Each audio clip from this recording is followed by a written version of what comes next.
నమస్కారం, వార్తలకు స్వాగతం. ముందుగా ముఖ్యాంశాలు. రాజ్ భవన్ లో భారత రాజ్యాంగ దినోత్సవం వేడుకల్లో పాల్గొన్న తెలంగాణ గవర్నర్ తమిళసై.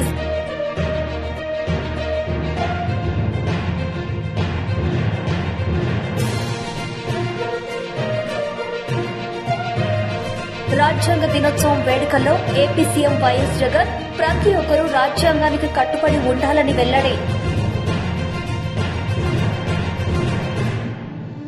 రాజ్ భవన్ లో భారత రాజ్యాంగ దినోత్సవ వేడుకలు ఘనంగా నిర్వహించారు. ఈ కార్యక్రమానికి గవర్నర్ తమిళసై హాజరై మాట్లాడుతూ అందరూ రాజ్యాంగ విలువలు పాటించాలన్నారు. మన రాజ్యాంగం ఎంతో గొప్పదని, అది మనకు క్రమశిక్షణ నేర్పే పుస్తకం.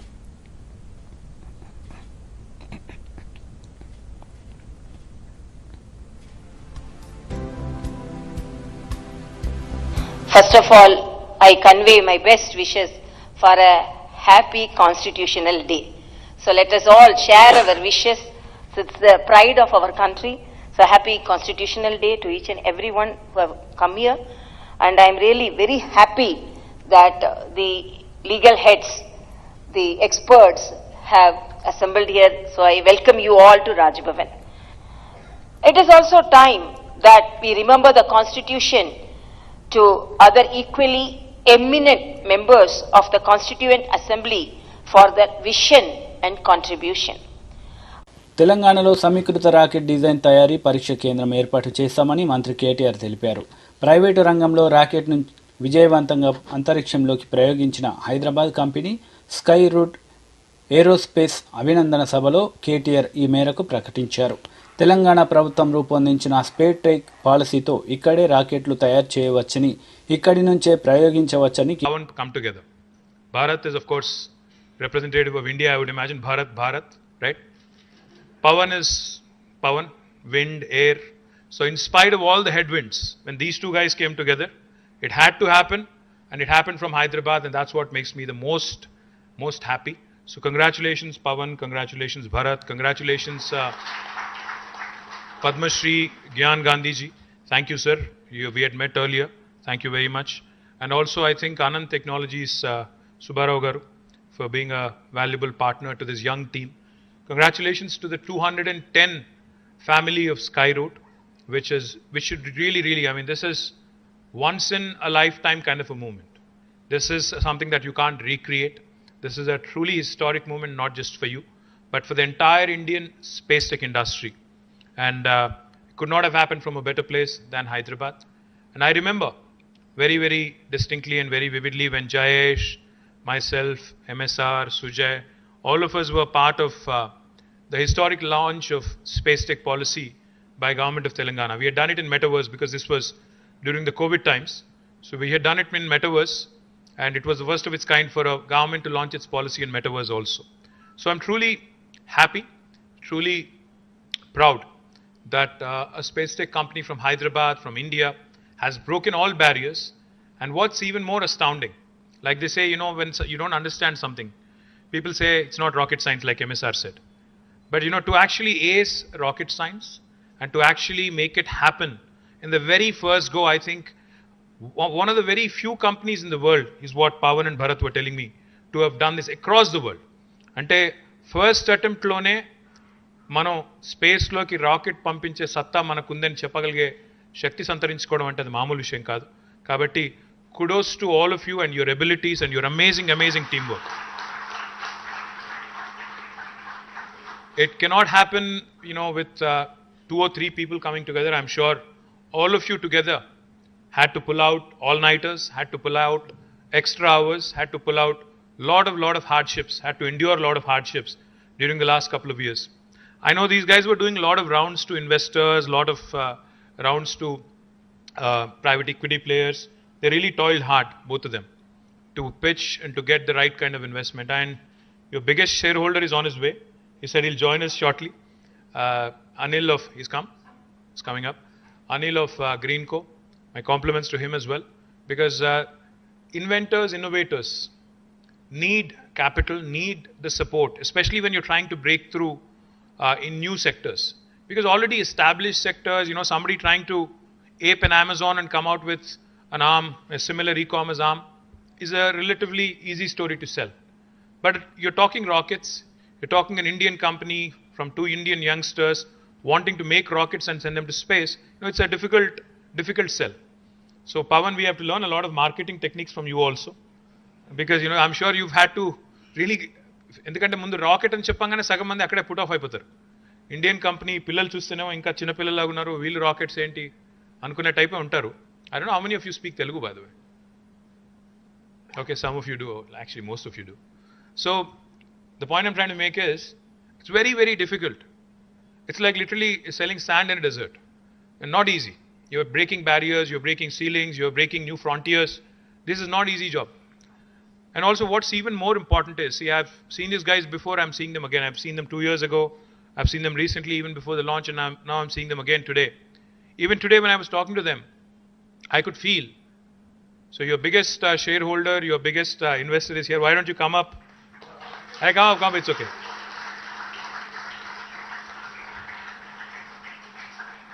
I don't know how many of you seen this guy, but you should see him. This is Anil Garu from Greenco. So like I was saying, Gopi, I was just telling them, Gopi, that you need to find a partner who believes in the story, who needs to believe in the concept, who needs to actually believe in ideas which break frontiers. And you've truly done that. My compliments to you as well in believing in their abilities, in believing in the team's abilities, and funding in, the much needed, giving in the much needed impetus so that they could actually send a rocket into space. But what was even more impressive was just a few minutes ago when we were chatting. So నేను అడిగాను, మరి T-shirt నాకేదే అని అడిగాను. మీ వాళ్ళు ఇవ్వలేదు ఫ్రీగా, అది కూడా ఇవ్వట్లేదు. They said we are also getting into merchandise. I don't know whose idea that is, but it's a brilliant idea, because lots of kids, I'm sure, will look forward. Because as children, as youngsters, if you are enthused about these sectors, I'll tell you a simple story that all of us can relate to. So myself, Jayesh, my entire team, we were in Japan on a visit. We went to Hamamatsu. It's a small town. It's where Suzuki is headquartered. So we went there to meet the chairman of Suzuki, Osamu Suzuki. So we were there ahead of time, almost a half an hour, because we knew that the Japanese are very punctual. They like, like the rest of us to be punctual also. మన Indian stretchable time లా కాకుండా వాళ్ళ దగ్గర టైంకి వెళ్ళాలి మనం. కాబట్టి ముందే వెళ్ళి కూర్చున్నాం అక్కడ. కూర్చుంటే they said, why don't you get a tour of the museum, Suzuki museum, which is right across the office. అంటే సరే అని చెప్పి మేమంతా మ్యూజియంకి వెళ్ళిపోయాం. We started going around that Suzuki museum. So it had everything from the first make to the entire set of automobiles that they have made. So we were going around all fascinated. Appati కార్లు ఏంటి, అప్పటి automobiles ఏంటి, అప్పటి technology ఏంటి, etcetera etcetera. Then I suddenly, to my surprise, I saw some very, very small kids, probably in grade 3 or grade 2. Second class పిల్లలో, third class పిల్లలో, వాళ్ళు, there is about 40 of them going around the museum. నేను automobile museum, ఇది నాకే boring ఉంటుంది అనుకుంటే వాడేం చూస్తాడు చిన్న పిల్లోడు. Why did you get all these guys here అని చెప్పాను. You know what they told me? They said something very interesting. They said, why don't you watch what they are learning? You know what they made them do? They took them to a kiosk, proper kiosk laga. అక్కడికి వెళ్ళిన తర్వాత there is multiple options. Like ఇప్పుడు మనం ఈ vending machines ఉంటాయి కదా, coke, sodas కొనుక్కోవడానికి, అన్ని డిఫరెంట్ స్నాక్స్ కొనుక్కోవడానికి. అట్లాగే అక్కడ ఒక వెండింగ్ మెషిన్ ఉంది. ఆ వెండింగ్ మెషిన్లో there are different options for the kids. You can customize the kind of car you want to make. Say for instance you want to make a Suzuki Vitara, right? So you pick the car, then you pick the color, you pick the make, you customize it, and మీ పేరుతో అంటే ఏ colour కావాలి, ఏం కావాలి అన్ని pick చేసుకుంటే ultimately a small toy with your name actually comes out of the whole thing. What it does to that young mind is, ఎట్లా car తయారు చేయాలి, ఎట్లా కస్టమైజ్ చేయాలి, ఆ design innovation that people typically don't inculcate at a very young age. Now that was accomplished and that was done in a very subtle fashion, in a very indirect fashion, by way of sending these kids through that small routine. వాళ్ళు చెప్తున్నారు, మరి why are Japanese automobiles, German automobiles so good? Why is their precision engineering so good? అంటే చిన్నప్పటి నుంచే ఆ design థింకింగ్లోకి, చిన్నప్పటి నుంచే వాటి గురించి ఒక ఫ్యాసినేషన్ డెవలప్ చేస్తే people will start gravitating and moving towards it. That is unfortunately sorely missing in our system here. We believe in theory, we don't really believe much in the practical exposure to how manufacturing is done, what are the new advanced manufacturing facets, etc., etc. I would absolutely be thrilled and I would love to see Hyderabad as a space tech capital of India. Now Skyroot of course has made us proud. Tomorrow I'm very confident that one of your colleagues and cohorts భారత అంతరిక్ష పరిశోధన సంస్థ ఎంతో ప్రతిష్టాత్మకంగా చేపట్టిన PSLV C-54 rocket ప్రయోగం విజయవంతమైంది. శ్రీహరికోటలో Satish Dhawan space centre నుంచి ఈ ఉదయం 11:56 rocket నింగిలోకి దూసుకుపోయింది. 10, 9, 8, 7, 6, 5, 4, 3, 2, 1, 0.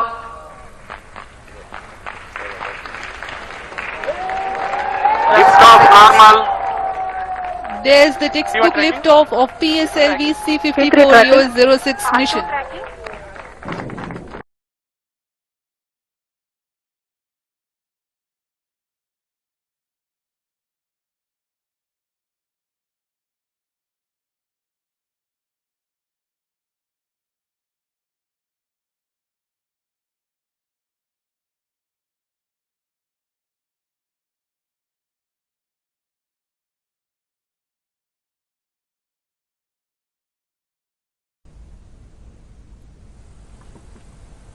Third stage separated.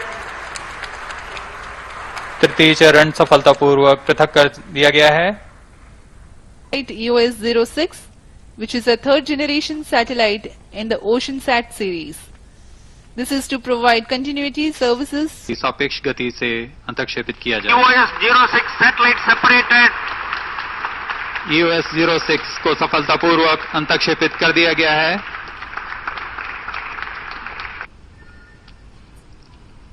I'm really happy to announce the successful accomplishment of the PSLV C-54 EOS-06 mission in its first phase of the mission, injecting the EOS-06 satellite at its intended orbit very precisely. And we also observed that the performance of the rocket in this mission in all its stages and functions were exceedingly good. And congratulations to the entire team, PSLV,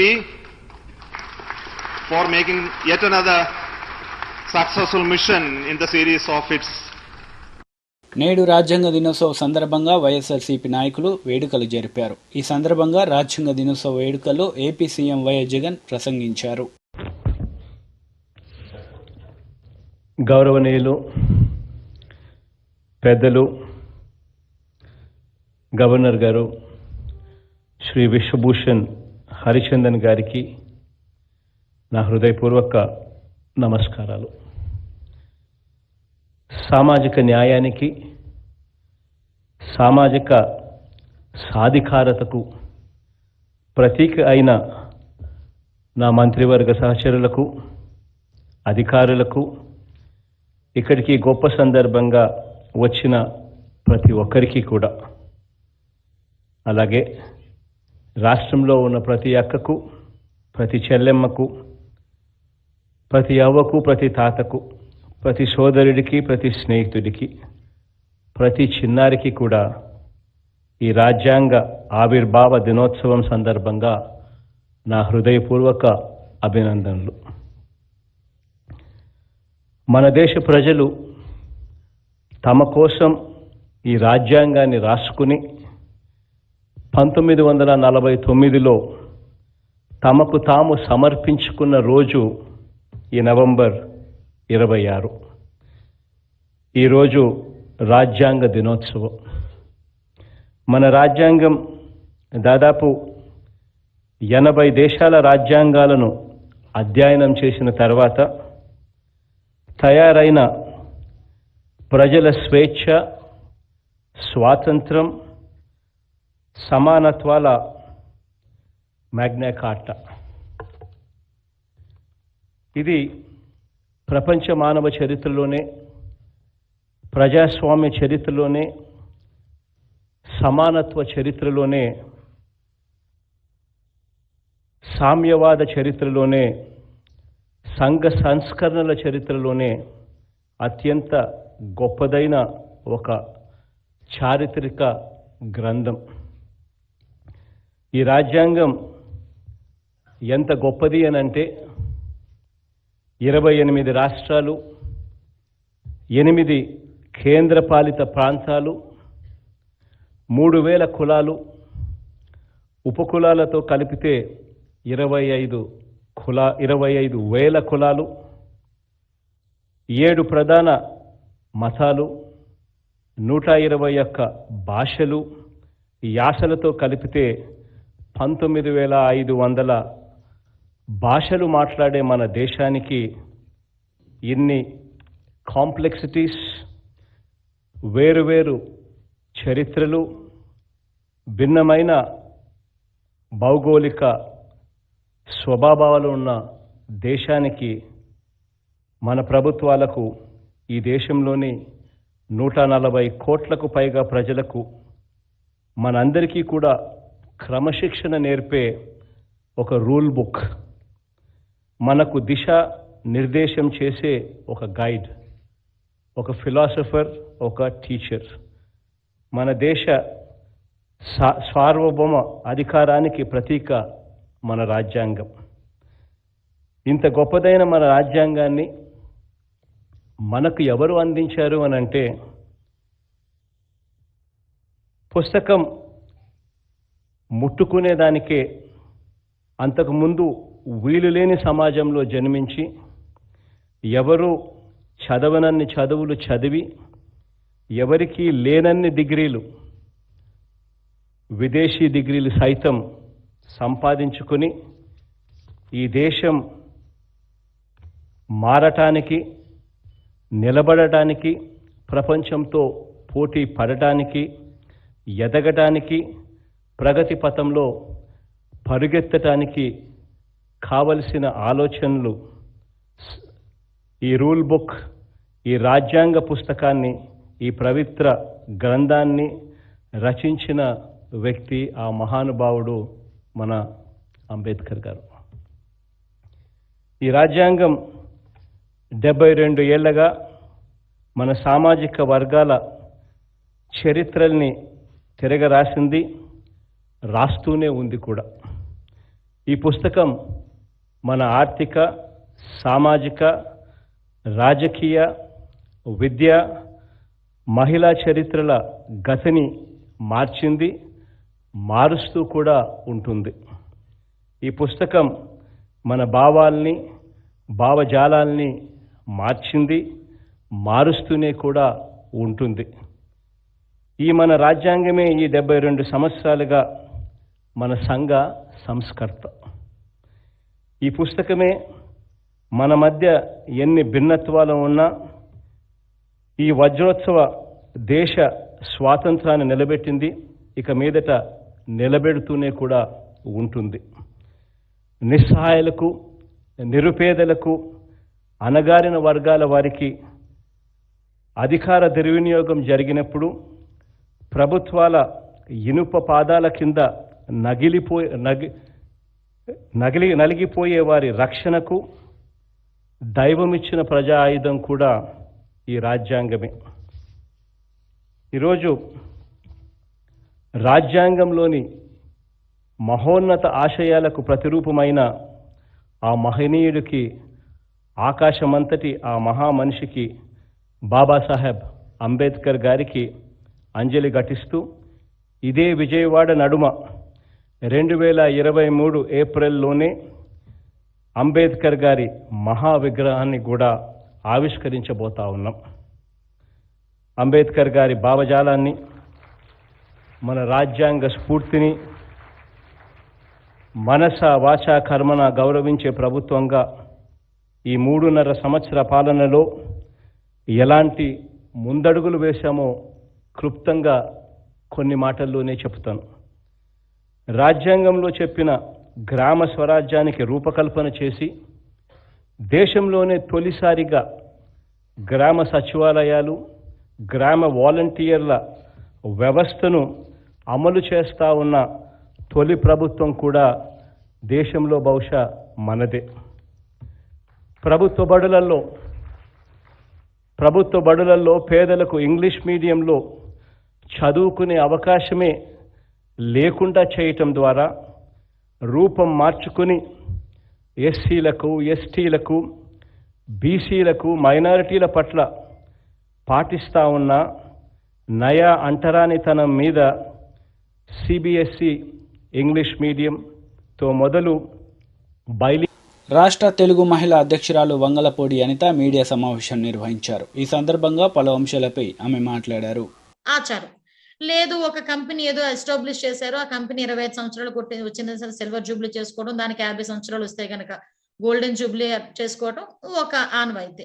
మొన్న recent గా మనకి స్వతంత్ర దినోత్సవం వచ్చి 75 సంవత్సరాలు అయిందని ఆజాదీ కా అమృత్ దివస్ అని చెప్పి మన మోడీ గారు ఒక దినోత్సవాన్ని ఏర్పాటు చేస్తే దానికి కూడా మనం అందరం కూడా చక్కగా పాల్పంచుకున్నాం. లేదు, ఇంకా ఏదైనా ఒక ఇన్వెన్షన్ కనుక్కున్నారు, ఏదైనా ఒక వస్తువును కనుక్కున్నారు, ఒక ఎవరికి తెలియని విషయం కనుక్కున్నారు, దానికి సంబంధించి ఇన్ని రోజులు అయింది కాబట్టి మేము చేసాము అని చెప్పుకోవడానికి ఒక ఉత్సవాలు చెప్పుకుంటారు. ఆఖరికి పెళ్ళైన తర్వాత పెళ్ళై 25 సంవత్సరాలు అయితే సిల్వర్ జూబ్లీ, 50 సంవత్సరాలు అయితే గోల్డెన్ జూబ్లీ సంబరాలు చేసుకున్న వాళ్ళు, షష్ఠపూర్తి చేసుకున్న వాళ్ళు కూడా మనం చూసుకున్నాం. కానీ పుట్టినరోజు 50 సంవత్సరాలు ముగించుకొని 51వ సంవత్సరంలోకి అడుగు పెడుతున్న ఇటువంటి తరుణంలో స్వర్ణోత్సవాలు మనిషి బతుకుండగా చేస్తున్నారు చూడండి, వీళ్ళు పిచ్చికి పరాకాష్ట అనుకోవాలి. ఫర్ ఎగ్జాంపుల్ ఎన్టీ రామారావు గారు ఉన్నారండి. ఎన్టీ రామారావు గారు పుట్టినరోజు 100 సంవత్సరాలు అవుతుంది ఆయన పుట్టి. ఆ మహానుభావుడు పుట్టాడు కాబట్టి శత జయంతి ఉత్సవాలు జరుపుకుంటున్నాము అంటే ఒక అర్థం ఉంది. 50 సంవత్సరాలకు ఇంకా బతికున్న మనిషికే స్వర్ణోత్సవ సంబరాలు చేస్తున్నారు చూడండి.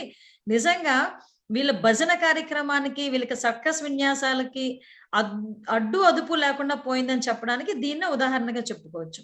అంటే ఒక పర్యాటక శాఖకి సంబంధించి ఒక లోగో ఆవిష్కరించి దానికి ప్రజల సొమ్ము తాలూకా సొమ్ముని 2 కోట్ల రూపాయలు వెచ్చించి ప్రతి ఒక్క మెయిన్ సిటీస్ లో తిరుపతి, గుంటూరు, విశాఖపట్నం, ఫర్ ఎగ్జాంపుల్ ఇంకా ఎక్కడ ఉన్నాయంట, ఇంకా 5-6 చోట్ల కూర్చొని వీళ్ళందరూ కూడా సాంస్కృతిక సంబరాలు ఏర్పాటు చేసుకొని సాంస్కృతిక సంబరాల్లో సంస్కృతికి సంబంధించిన డాన్సులతో పాటు పాపం రోజా గారు తన తాలూకా ప్రమోషన్స్ ని కూడా చాలా ఎలివేట్ చేసుకుంటూ ఎక్కడ పడితే అక్కడ ఆవిడ పర్యాటక శాఖ మంత్రి అనే సంగతి మర్చిపోయి ఆ పర్యాటక శాఖకి సంబంధించిన సాంస్కృతిక విన్యాసాల్లో ఒక విన్యాసకురాలుగా ఫీల్ అయ్యి పాపం ఆవిడ కూడా చేస్తున్న విన్యాసాలు చూస్తూ ఉంటే నవ్వు వస్తుంది.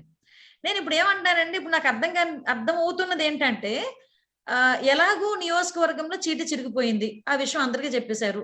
ఒక పంచాయతీ భవన్ ఓపెన్ చేయడానికి కూడా పోలీసులను అడ్డు పెట్టుకుని వెళ్ళలేని పరిస్థితులు అయిపోయింది. అటువంటి తరుణంలో పాపం ఆవిడ నియోజకవర్గంలో ఏమీ చేయలేక ప్రస్తుతానికి రేపొద్దున్న జగన్మోహన్ రెడ్డి గారు సీట్ ఇస్తారో లేకపోతే జగన్మోహన్ రెడ్డి గారి దగ్గర మార్కులు ఎలా కొట్టేయాలో కూడా తెలియక పాప ప్రజల సొమ్మును బేస్ చేసుకొని ఈ రోజు సంబరాలు ఏర్పాటు చేస్తుంది. నిజంగా నాకు ఆవిడ ఏదైనా సంబరాలు చేయాలి అనుకుంటే గనక జగన్ అన్నయ్య మీద అంత ప్రేమ, అంత ఒలకబోసేసే ఆవిడ ప్రేమ, చెప్పుకోలేనంత ప్రేమ ఉండేటప్పుడు పాప నగరిలో ఒక సంబరాలు ఏర్పాటు చేసి ఒక స్టెప్ ఏమనండి ఏమవుతుందో చూద్దాం ఒకసారి. అంటే ఇవన్నీ కూడా పక్కన పెట్టుకుని ఈ రోజు నేను మామూలుగా చాలా మంది ఏమంటారంటే జగన్మోహన్ రెడ్డి తాలూకా రాజ్యాన్ని కానీ జగన్మోహన్ రెడ్డి తాలూకా ప్రభుత్వ అడ్మినిస్ట్రేషన్ ని కానీ పులకేసి రాజుతో పోల్చుకుంటారు. పులకేసి రాజ్యాంగానే తయారైంది. ఎందుకంటే 51వ సంవత్సరంలో ఇతగాడు అడుగు పెట్టడం ఏంటి, వీళ్ళు స్వర్ణోత్సవ సంబరాలు అని చెప్పి టీడీపీ రాష్ట్ర అధికార ప్రతినిధి సయ్యద్ రఫీ మీడియా సమావేశం నిర్వహించారు. ఈ సందర్భంగా ఆయన మాట్లాడారు. ఇవాళ రోడ్లు ఎలా తయారయ్యాయంటే నరక కోపాల కింద మారిపోయాయి రోడ్లు. కొన్ని వేల మంది చనిపోవడానికి ఈ రాష్ట్రంలో రోడ్లు ఒక ప్రధానమైన కారణమయ్యాయి. ప్రభుత్వ లెక్కల్లో రానటువంటి మొగడాలు ఎన్నో ఉన్నాయి. బస్సులే పడిపోయినటువంటి పరిస్థితి, చక్రాలు ఊడిపోయి పొలాల్లో పరిగెత్తినటువంటి పరిస్థితి, రోడ్ల మీద నాట్లు వేసే పరిస్థితి, రోడ్ల మీద చేపలు పెట్టే పరిస్థితి. ఈ రకంగా రోడ్లు ఉంటే ఆయన ఏదో టార్గెట్లు పెడతా ఉంటాడు. 10,000 కోట్ల రూపాయలు కావాలని చెప్పేసి ఆయనే అంచనాలు వేశాడు, కానీ ₹1 విధించినటువంటి సందర్భం లేదు. ఇవాళ ఆటోలు, జిల్లా రహదారిలో, రాష్ట్ర రహదారిలో ఆటోలు తిప్పుకోవాలన్నా, ప్రైవేటు వాహనాలు వెళ్ళాలన్నా నరకం అనిపిస్తూ ఉన్నారు ప్రజలు. ఆటోలు వెళ్తే ఒక గర్భిణి ఎవరైనా సరే ఆటోలు వెళ్తే ఆటోలోనే ప్రసవం అయ్యేటువంటి పరిస్థితి ఏర్పడింది. కాబట్టి జగన్మోహన్ రెడ్డి ఇప్పటికైనా సరే, నువ్వు హెలికాప్టర్లో తిరుగుతూ ఉంటావు, ఎక్కడికి వెళ్ళినా సరే హెలికాప్టర్ తిరుగుతావు, లేదా జాతీయ రహదారులు తిరుగుతావు. ఒక్కసారైనా రోడ్డు మీద రాష్ట్ర రహదారులు, జిల్లా రహదారులు మీద ప్రయాణం చేయమని చెప్పేసి తెలుగుదేశం పార్టీ డిమాండ్ చేస్తూ ఉంది. నువ్వు గాల్లో తిరిగితే కాదు, రోడ్ల మీదకి వచ్చి తిరిగి ప్రజలు ఏం కష్టాలు పడుతున్నారు, నీ హయాంలో రోడ్లని ఎంత నిర్లక్ష్యం చేశావు, రోడ్ల మరమ్మతు కోసం ప్రతి ఏటా బడ్జెట్లో పెట్టే 200 కోట్ల రూపాయలు ₹1 నువ్వు కేటాయించకుండా రోడ్లు ఎలా బాగుపడతాయి? గతంలో పనిచేసినటువంటి కాంట్రాక్టర్లు బిల్లులు నువ్వు చెల్లించకపోవటం వల్ల బిచ్చమెత్తుకునేటువంటి పరిస్థితి, కొంతమంది చనిపోయినటువంటి పరిస్థితి, పెళ్ళం మెళ్ళలో పుస్తులు తాకట్టు పెట్టేటువంటి పరిస్థితికి నువ్వు కాంట్రాక్టులు తెచ్చావు. కేవలం నీ కక్ష సాధింపు రాజకీయాలకే. ప్రభుత్వాలు మారొచ్చు, కానీ ప్రభుత్వం అనేది ఒకటి ఉంటుంది, అధికారులు వాళ్ళే ఉంటారు. తెలుగుదేశం పార్టీ హయాంలో వేసిన రోడ్లని చెప్పేసి రోడ్లనే మధ్యలో ఆపేశారు. ప్రజావేదికని కూల్చేసిన వాడివి నువ్వు. టిట్కో ఇళ్లను ఆపేశావు, రోడ్లను ఆపేశావు. నీ కక్ష సాధింపు రాజకీయాలు. ఇవాళ ప్రజలు బలైపోతూ ఉన్నారు. కాంట్రాక్టర్లు రావట్లా. ఒకసారి కాదు, 2 సార్లు కాదు, 3 సార్లు టెండర్లు పిలిచావు. బ్రతులాడుతున్నా సరే కాంట్రాక్టర్లు రానటువంటి పరిస్థితి. ఎలా? పక్క రాష్ట్రంలో ఎవరైనా బస్సులోనో కారులోనో ప్రయాణం చేస్తూ మన రాష్ట్రంలోకి చొరబట్టంతోనే వాడు ఉలిక్కిపడి లేసేటువంటి పరిస్థితి. ఎందుకంటే రోడ్లు అంత అధ్వానంగా ఉన్నాయి, గుంతలు, గోతులు, నూతుల్లా మారినటువంటి పరిస్థితి. ఇతర రాష్ట్రాలకు చెందినటువంటి లారీలు వచ్చి రోడ్ల మీద పడిపోయేటువంటి పరిస్థితి.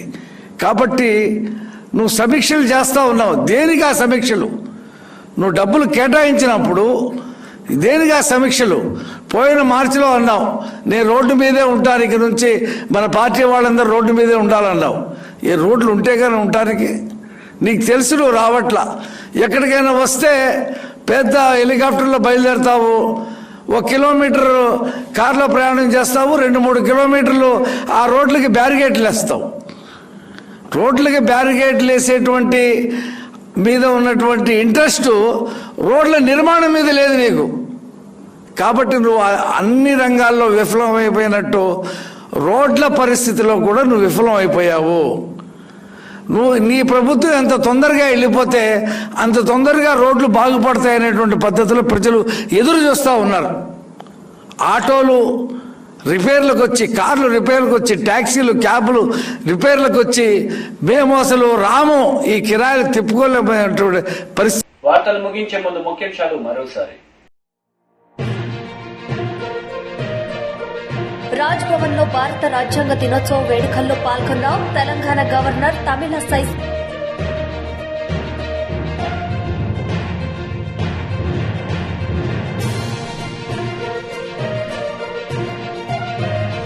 రాజ్యాంగ దినోత్సవం వేడుకల్లో ఏపీ సీఎం వైఎస్ జగన్ ప్రతి ఒక్కరూ రాజ్యాంగానికి కట్టుబడి ఉండాలని వెల్లడి. ఈ వార్తలు ఇంతటితో సమాప్తం. తిరిగి ప్రసారమయ్యే వార్తలు మళ్ళీ కలుద్దాం. అంతవరకు సెలవు. నమస్తే.